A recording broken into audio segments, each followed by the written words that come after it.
Hello दोस्तों, सभी लोगों का स्वागत है हमारे यूट्यूब चैनल प्रदीप अकेडमी। और मैं आपका अपना दोस्त सहायक अध्यापक प्रदीप कुमार।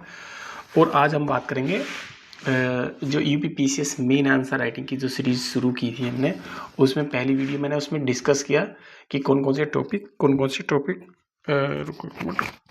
टॉपिक हमारे आने हैं। लेकिन अब हम बात करेंगे कि इम्पोर्टेंट टर्म की। इसकी इम्पोर्टेंट टर्म है हमारे, जो कि हमें जो जीएस फर्स्ट है, ठीक है, जीएस फर्स्ट का जो मेन आंसर राइटिंग है, ठीक है। हमेशा महिलाओं से संबंधित क्वेश्चन पूछे ही जाता है, महिलाओं की स्थिति के बारे में पूछा जाता है, महिलाओं से संबंधित कुछ जो इम्पोर्टेंट जो घटना घटी है उस पर पूछा जाता है, ठीक है। तो आज मैं आप लोगों को कुछ इम्पोर्टेंट है जो सुप्रीम कोर्ट के द्वारा कुछ शब्दों, मतलब सुप्रीम कोर्ट के द्वारा क्या कुछ शब्दों को क्या बैन कर दिया गया, ठीक है, कि कोई व्यक्ति महिलाओं के प्रति यानी ये वाले शब्द यूज नहीं करेगा। जैसे पहला है वेश्य, क्या है वेश्या, तो कोई भी व्यक्ति महिलाओं को क्या है वेश्या नहीं बोलेगा। सुप्रीम कोर्ट में उस पर बैन लगा दिया, तो उसको बोलेंगे यौन कर्मी, क्या बोलेंगे यौन कर्मी। आगे है कुंवारी, जो कन्या है उसको कुंवारी कन्या नहीं बोलेंगे, उसको बोलेंगे अविवाहित महिला। कुंवारी कन्या नहीं बोलेंगे, उसको बोलेंगे अविवाहित महिला। आप लोगों को भी खुद भी याद रखना है ये जो सारे जो टॉपिक हैं, यानी कि जो एक कीवर्ड बता रहा हूँ मैं, आप लोगों को खुद याद रखना। जैसे अफेयर, कि जैसे किसी का अफेयर चल रहा है तो उसे हम अफेयर नहीं बोलेंगे, उसे बोलेंगे शादी से इतर रिश्ता, यानी शादी से अलग का कोई रिश्ता, उसको ये बोलेंगे हम, अफेयर नहीं बोलेंगे। सुप्रीम कोर्ट ने इन शब्दावली पे प्रतिबंध लगा हुआ है, ठीक है। बिन ब्याही महिला, इसको हम बिल्कुल ही नहीं बोलेंगे।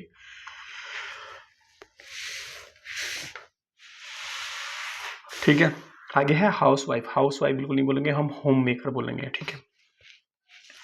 तो आगे है भड़काऊ कपड़े, तो भड़काऊ कपड़े बिल्कुल नहीं बोलेंगे हम, बिल्कुल किसी भी तरह से नहीं बोलेंगे, भड़काऊ कपड़े नहीं बोलेंगे, उसको बोलेंगे हम ड्रेस बोलेंगे, किसकी ड्रेस ऐसी भड़काऊ कपड़े। भड़काऊ कपड़े का मतलब गलत सेंस में जाता है, इसलिए सुप्रीम कोर्ट ने इसको मना कर दिया था। आपको ये भी पता होना चाहिए कि महिला समानता दिवस, हाँ, महिला समानता दिवस जो है तो ये किस में मनाया जाता है, अगस्त में मनाया जाता है, ठीक है। तो इसकी थीम क्या थी 2023 में, क्या एम्ब्रेस इक्वलिटी। आगे प्रोजेक्ट एम्बेर, यानी कि क्लाउड कौशल प्रशिक्षण, ये भी महिलाओं से संबंधित टॉपिक है। आगे जो फैक्चुअल डाटा आप लोग को याद रखना और आप लोग को सबको याद भी होना चाहिए। जैसे global gender gap report, global gender report जो 2022 की लिखी हुई है, हर साल आती है, 2022 की लिखी है, 23-24 डाटा याद होना चाहिए पूरा, ठीक है। क्या है 2022 और 2023 का डाटा याद होना चाहिए, हर साल ग्लोबल जेंडर गैप रिपोर्ट आती है।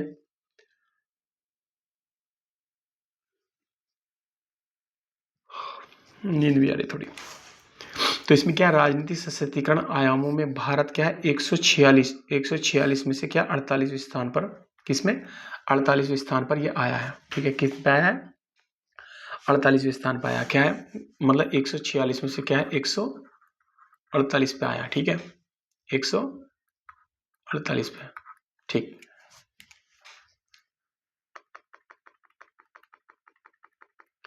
ठीक है, आगे बात करेंगे हम। देखो वर्ष 2023 में भारतीय संसद में केवल 14.4% ही क्या महिलाओं हैं, जो कि अब तक का सर्वाधिक भागीदारी है। 2023 में जो संसद है, 2023 में क्या संसद में क्या है 14.4% भागीदारी क्या महिलाओं की। ये डाटा आप लोग को याद रखना, बहुत इंपॉर्टेंट डाटा है, बहुत ज़्यादा इंपॉर्टेंट है, ठीक है। तो ये डाटा आप लोग को बिल्कुल याद रखना है, ये आपको मेंस आंसर राइटिंग में बहुत इंपॉर्टेंट होने वाला है। ये डाटा अगर रखोगे तो आपकी जो आंसर राइटिंग है, यानी कि जो आपकी जो लिखावट है उसमें वजन होता है, अगर ये सब डाटा लिखना पड़ता है। जैसे राजनीतिक सशक्तिकरण आयाम के हिसाब से भारत जो है टोटल दुनिया में 146वें नंबर पर, मतलब भारत 146 में से क्या 48वें नंबर पर।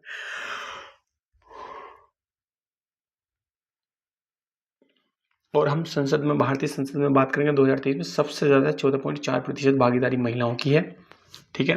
तो ये डाटा याद रखना। आगे है 2019, क्या है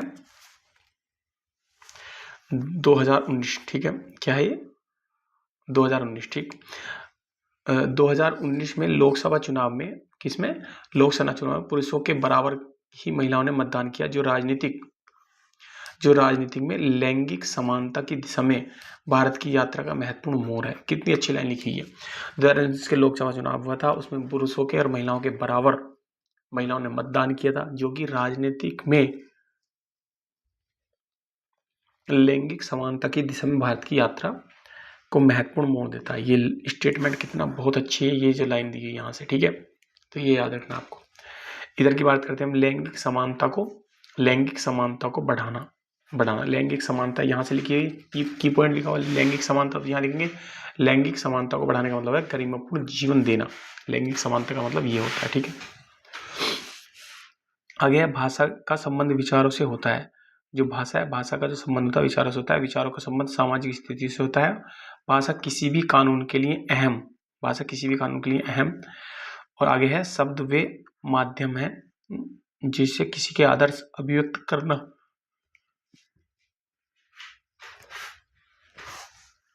शब्द वे माध्यम है जिनसे किसी कानून के आदर्श अभिव्यक्त किए जाते हैं, ठीक है, किसी के कानून के आदर्श अभिव्यक्त किए जाते हैं, तो ये इंपॉर्टेंट चीज है। आगे है अगला हम क्या पढ़ेंगे कि विश्व में महिलाएं प्रतिभा का सबसे बड़ा अप्रयुक्त भंडार है। ये किसने कहा? हेनरी क्लिंटन ने कहा ये बात। आगे हम बात करेंगे, अगला है कि अपशब्द क्या है। अपशब्द के प्रयोग से घृणा बढ़ती है। जो अपशब्द है उसके अगर प्रयोग करेंगे तो हम उससे क्या होती है? घृणा बढ़ती है। इसे उचित ही हेट स्पीच कहा जाता है। इसके मतलब ऐसे मान लो जैसे क्या, अगर अपशब्द के प्रयोग से घृणा बढ़ती है, वो जो अपशब्द बोले जाते हैं उससे घृणा बढ़ती है, इसको ही क्या हेट स्पीच कहा जाता है। जैसे अभी हमारे उत्तर प्रदेश के जो रामपुर जिला है, उन पे FIR जो हुई थी, वो जेल जो गए थे, हेट स्पीच का उन पे आरोप लगा था। हालांकि वो आरोप बाद में बरी हो गए, उसमें कोई भी आरोप नहीं मिला था। तो कुछ चीजें हैं, जैसे भाषा विचार का वस्त्र है। जो भाषा है, हमें किसी के भी विचार की क्या है? भाषा होती है। आगे है मजबूर है इसलिए मजदूर है, और मजदूर है इसलिए मजबूर है। ये भी आप लोगों को याद रखना। ये सब हमारा जो है उसमें काम आते हैं, ठीक है। आगे जब तक हम लैंगिक समानता हासिल नहीं कर सकते, तब तक पति पत्नी को बराबरी का दर्जा नहीं मिल सकता। जब तक हम लैंगिक समानता हासिल नहीं कर सकते, जब तक हमारे भारत के अंदर पति और पत्नी को क्या है? बराबर हक नहीं मिल सकता, ठीक है, बराबर हक नहीं मिल सकता। तो ये बात किसने कही? डॉक्टर क्लाउडियन गोल्डिन ने नोबेल पुरस्कार जीता था उन्होंने 2023 का अर्थशास्त्र में। तो ये इन्होंने ये बात कही है कि जब तक हम लैंगिक समानता हासिल नहीं कर सकते, जब तक पति पति को बराबर का दर्जा नहीं दे सकते, यानी कपल इक्वलिटी।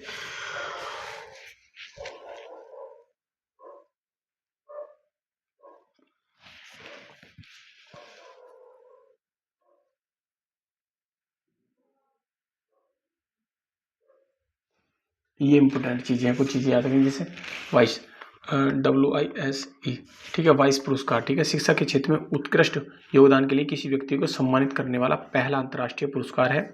2009 से शुरू किया, कतर फाउंडेशन ने शुरू किया 2019 से।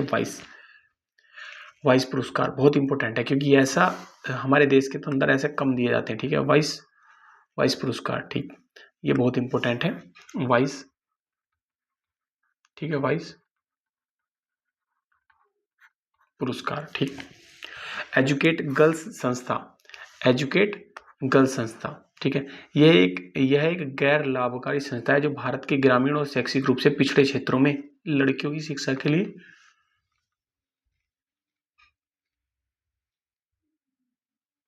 समुदाय को क्या है? संगठित करने का कार्य करती है, ठीक है। आगे है PM जनमन, ठीक है। PM जनमन का मतलब कमजोर जनजातीय समूह, यानी कि PVTG के उत्थान की दिशा में महत्वपूर्ण प्रगति का प्रतीक है। क्या? PM जनमन।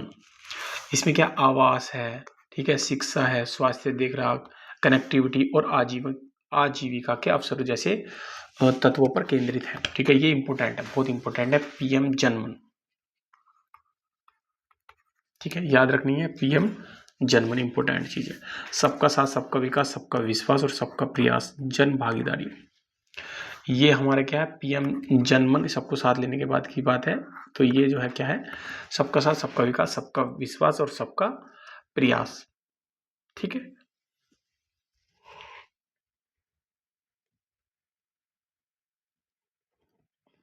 तो ये योजना है।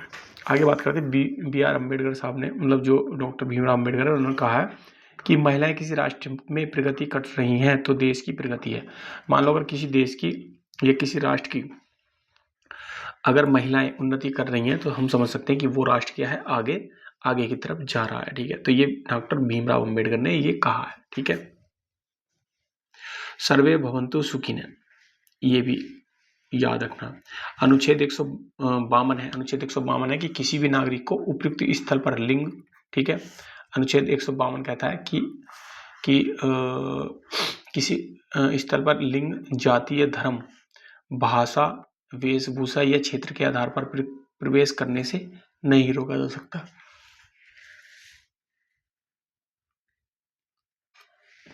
अफ्रीका का आदर्श वाक्य है उबेतु, अर्थात मेरा अस्तित्व तुम्हारे अस्तित्व से जुड़ा है। भारत में सर्वे भवन्तु सुखिनः का भाव है दर्शन के रूप में है, दर्शन के रूप में सर्वे भवन्तु सुखिनः।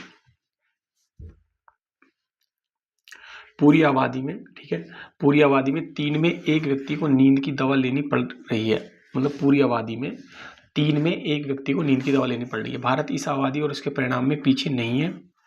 कुछ शिक्षण संस्थान जहां बच्चों के कैरियर को संवारने भेजा जाता है, वे उन्हें संभाल नहीं पा रहे हैं, आत्महत्याएं बढ़ती जा रही हैं। तो ये भी एक याद रखना है कि जो लोग हैं, मतलब हिंदी से क्या है, भारत इस आबादी और इसके परिणामों में पीछे नहीं है। मतलब अरे संस्थाएं हैं, कैरियर को लेकर संभालते हैं तो संभाले नहीं जा रहे हैं और आत्महत्या बढ़ती जा रही है।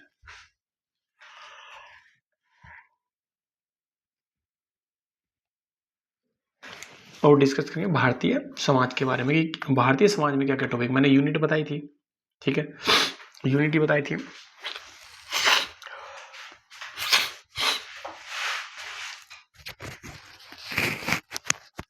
ठीक है, मैंने यूनिटी बताई थी। यूनिटी मतलब यूनिट बताई थी कि पहली यूनिट में क्या हमारा भारतीय समाज है। तो भारतीय समाज में हम टॉपिक क्या पढ़ेंगे, भारतीय समाज की प्रमुख विशेषताएं पढ़ेंगे, भारत की विविधता पढ़ेंगे, भारतीय समाज में महिलाओं की भूमिका पढ़ेंगे, भारतीय समाज में महिलाओं की भूमिका, प्रमुख महिला संगठन पढ़ेंगे, जनसंख्या से संबंधित मुद्दे पढ़ेंगे, गरीबी पढ़ेंगे, विकासात्मक विकास पढ़ेंगे, शहरीकरण या नगरीकरण पढ़ेंगे। ठीक है, धर्मनिरपेक्षता पढ़ेंगे, आगे बढ़ेंगे क्षेत्रवाद पढ़ेंगे। ठीक है, क्षेत्रवाद बहुत परेशान करता है महाराष्ट्र में जाने के बाद, क्षेत्रवाद पढ़ेंगे। फिर उसके बाद हम क्या संप्रदायवाद पढ़ेंगे। ठीक है, और भूमंडलीकरण पढ़ेंगे, सामाजिक सशक्तिकरण के बारे में पढ़ेंगे। ठीक है, ये 12 टॉपिक है जो हमें भारतीय समाज के बारे में, भारतीय समाज वाली यूनिट है उसमें पढ़ेंगे। ठीक है, यह सामान्य अध्ययन प्रश्न पत्र 2, प्रश्न पत्र 2 में क्या आता है हमारा, स्वास्थ्य, शिक्षा, मानव संसाधन विकास, इस तरह वाले ये टॉपिक है हमारे पास। अब जैसे हमारे पास पहला टॉपिक था, मैंने आप लोग को बताया था भारतीय समाज, यानी समाज क्या है। तो समाजशास्त्र विषय का जो अतीत है वह अत्यधिक प्राचीन है। जो समाजशास्त्र है, समाजशास्त्र विषय का जो अतीत अत्यधिक प्राचीन है एवं इतिहास नवीन है। समाजशास्त्र की उत्पत्ति अगस्त कांट के माध्यम से हुई थी। उन्होंने समाज का अध्ययन करने वाले विज्ञान को मूलतः सोशल फिजिक्स के नाम से भी संबोधित किया। और 1838 में क्या है, उन्होंने इस विज्ञान को सोशियोलॉजी नाम दिया गया। किसने दिया, कांट ने। यही कारण है कि अगस्त कांट को क्या समाजशास्त्र का जनक कहा जाता है।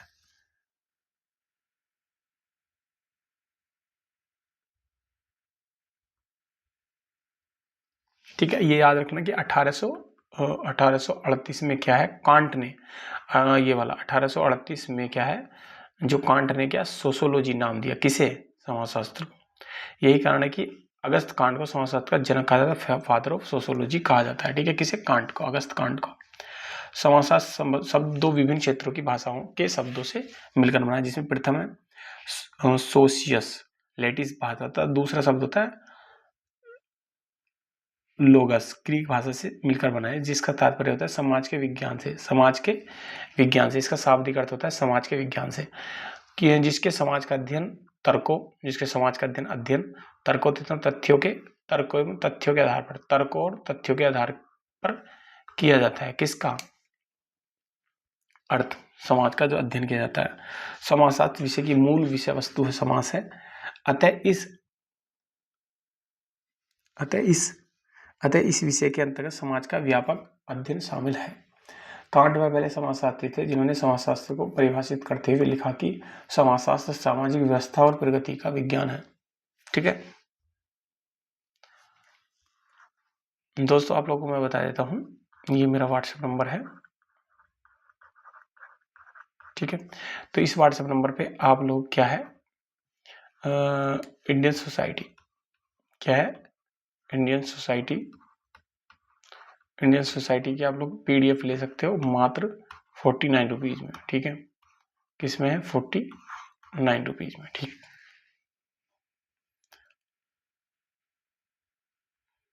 चलिए तो आज के लिए इतना ही। अभी मैंने क्या टॉपिक बताए थे आप लोगों को, छोटे कीवर्ड थे। धन्यवाद।